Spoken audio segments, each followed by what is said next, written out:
سنو حکومت کس کو کہتے ہیں؟ حضرت عمر گزر رہے ہیں۔ فجر کی نماز کے بعد 2 گلیاں رہ گئی ہیں۔ آج پورا نہیں ہو سکا آپ کا دورہ۔ ایک چھپر ہے چھوٹا سا، بوڑھی اماں بیٹھی ہے۔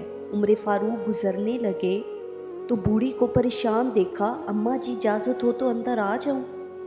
تو بوڑھی کہنے لگی چل دوڑ جا، اپنا کام کر، تیری مہربانی اماں آنے دو، جا دوڑ جا، تیری مہربانی اماں گزارش ہے، چلو آ جاؤ۔ اندر آ گئے۔ عمر فاروق اماں کیا پریشانی ہے، کیا بات ہے؟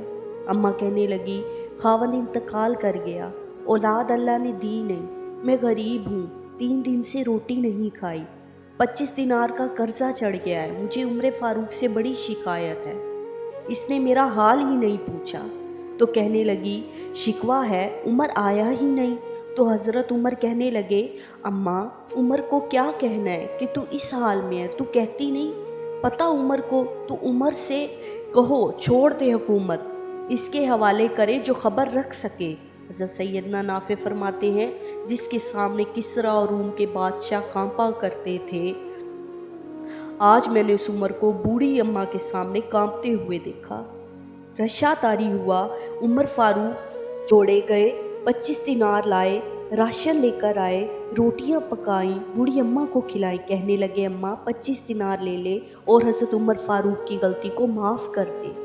اماں بولی کہ میں اسے معاف نہیں کرتی، ایک دفعہ قبر میں جا لینے دے، میں اپنے رسول سے عمر کی شکایت کروں گی۔ امیر المومنین عمر فاروق اماں کے قدموں میں بیٹھ گئے، کہنے لگے اماں عمر کمزور ہے، حضور کا سامنا نہیں کر سکتا، تیری مہربانی نبی پاک کے سامنے شکایت نہ کرنا۔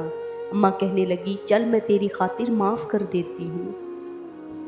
یہ تھے وہ حضرت عمر فاروق جن کا دور حکومت سنہری دور حکومت کہلاتا ہے۔ اللہ تعالیٰ ہمارے ملک پر ایسے حکمران نازل کر دے، ایسے حکمران بھیج دے جو حکومت کو چلانے کا ہنر جانتے ہوں، جو حضرت عمر فاروق رضی اللہ تعالیٰ عنہ کے طریقے کو اختیار کرنے کا ہنر جانتے ہوں۔ اللہ تعالیٰ ہم پر اپنا رحم و کرم فرما۔